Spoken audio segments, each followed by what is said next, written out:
There have been so many questions and controversies about the way Traore appeared in Ghana during the presidential inauguration.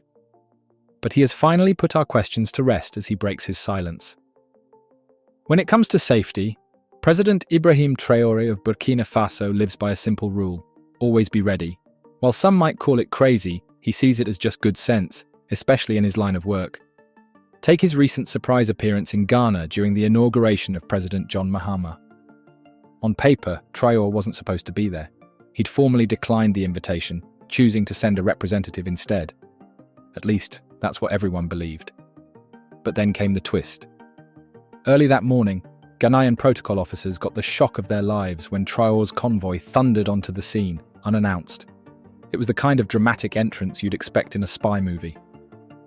Ali Naka summed it up on Twitter. Until this morning, Ghana's protocol team was told Traore wouldn't attend, only for him to roll in, unannounced. The moment was unforgettable.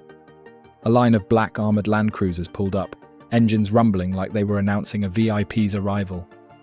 Armed guards surrounded the vehicles, their faces as unreadable as stone, scanning every corner like they expected trouble.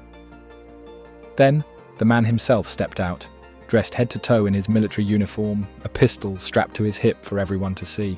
It wasn't just an accessory, it was a message. The crowd went wild. People cheered his name as if he were a legendary hero making an unexpected return. But behind the applause was an air of unease. His every move screamed caution. His security detail didn't just protect him, they guarded him like he was walking into a battlefield. Even the pistol at his side seemed to say something louder than words ever could: I don't take chances. I don't trust anyone. If you're still watching this video, it means there is a high chance you love Ibrahim Traore and the work he is doing. Why not take out a second and hit that like button? Have you done that? Let us move on. President Ibrahim Traore of Burkina Faso has become a symbol of resilience and defiance in African politics, but his leadership comes with an ever-present shadow of danger. His approach to security is a stark reflection of the volatile political climate he navigates daily. While his appearances in Russia often show a more diplomatic, composed entourage, his trips within Africa paint a different picture, one of a leader who knows he's walking a tightrope. Why such contrasting approaches? It's not just a matter of geography, it's about survival in a high-stakes game of power and influence. Tror understands that his political journey is riddled with threats, especially on the African continent, where alliances shift and loyalty can vanish overnight. His caution isn't just a choice, it's a necessity. When Traore came to power on September 30th, 2022, he didn't just oust a leader, he sent shockwaves through the region. In a bold announcement, he declared that the military had overthrown Paul-Henri Damiba, a man who himself had taken power in a coup just 8 months earlier. Damiba's failure to address escalating Islamic insurgencies was the justification Traore gave for the takeover, but his rhetoric didn't stop there. Traore openly accused France of playing a role in destabilizing Burkina Faso, claiming that the former colonial power was working behind the scenes with countries like Benin and Ivory Coast to undermine his nation's sovereignty. Traore's accusations against France weren't just words, they were the prelude to action. He made headlines by cutting military and bilateral agreements with the French government, a move that sent a clear message. Burkina Faso would no longer play by the old rules of dependency and influence. To Paris, this was nothing short of rebellion. French President Emmanuel Macron was quick to criticize, suggesting that Traore was biting the hand that had saved Burkina Faso from falling into chaos. But Traore wasn't interested in conciliatory politics. To him, this wasn't just about Burkina Faso. It was about Africa reclaiming its independence from neo-colonial interference. With this bold stance came enemies. Since taking power, Traore has been a marked man. Reports of assassination attempts and coup plots have surfaced repeatedly, with security analysts suggesting that these schemes may have ties to foreign interests desperate to regain control in Burkina Faso. The president's bold decisions and refusal to toe the line have turned him into both a hero and a target. These constant threats have shaped how Traore operates, especially during diplomatic visits. While in Africa, he moves with the caution of a soldier in hostile territory. Countries like Ghana, where French-aligned factions may still hold sway, require heightened vigilance. Traore doesn't just arrive, he makes a statement. He travels in convoys of armoured vehicles, flanked by heavily armed guards who look ready for combat. A pistol is always within reach, a stark reminder that trust is a luxury he can't afford. His security team is more than just protection. It's a reflection of the battles Tror fights every day, against insurgents, against political rivals, and against the lingering influence of foreign powers.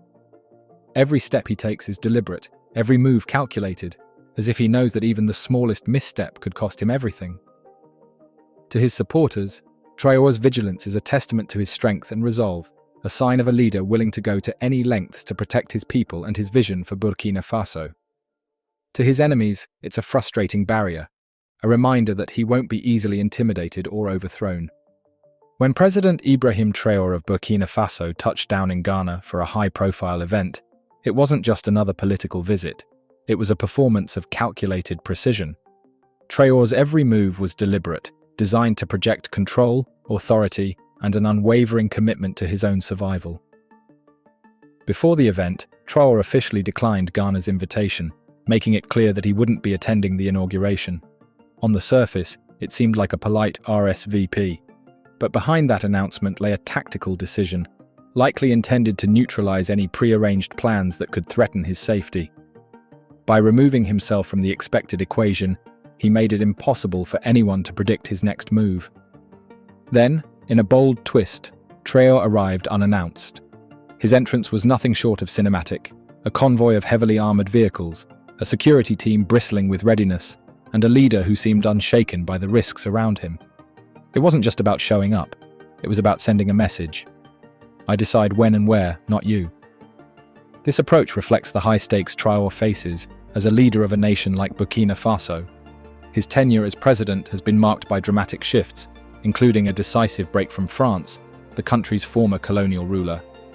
By forging closer ties with Russia and distancing Burkina Faso from traditional Western alliances, Traore has disrupted long-standing power dynamics in the region. These moves have made him a polarizing figure, celebrated by those who view him as a champion of African sovereignty and targeted by those whose interests he's challenged. For Traore, this isn't just about politics, it's about survival. Every handshake, every meeting, every trip carries potential danger. Even an invitation to Ghana's inauguration, something that might seem like a routine diplomatic gesture, isn't taken at face value. Traore's mindset is clear: trust is earned, not given, and his safety lies only in the hands of those he knows deeply and trusts completely. This level of caution isn't born out of paranoia. It's rooted in the harsh realities of Burkina Faso's past. Traore is acutely aware of the tragic history of Thomas Sankara, the charismatic revolutionary who led Burkina Faso through sweeping reforms in the 1980s. Sankara's vision of self-reliance and his staunch anti-imperialist stance made him a beacon of hope for many Africans. But his ideals also made him enemies, both at home and abroad. Betrayed by someone in his inner circle, Sankara was assassinated in a coup that left a permanent scar on Burkina Faso's political history. Traore has learned from Sankara's fate. He knows the weight of being a leader who defies the status quo. To challenge powerful interests, especially those tied to foreign influence, is to paint a target on your back. But instead of retreating, Traore embraces the challenge. His movements are calculated, his alliances carefully chosen, and his personal safety treated as a top priority. When he steps onto foreign soil, especially in Africa, his approach is unwavering. Armored convoys, highly trained security personnel, and a readiness to adapt to any situation are not just precautions, they're a way of life. Traore's presence in places like Ghana is a reminder that in his world, survival isn't guaranteed, and every step forward must be earned through vigilance and strategy. Do you think Ibrahim Traore did the right thing going there armed? Let us know what you think in the comments section below.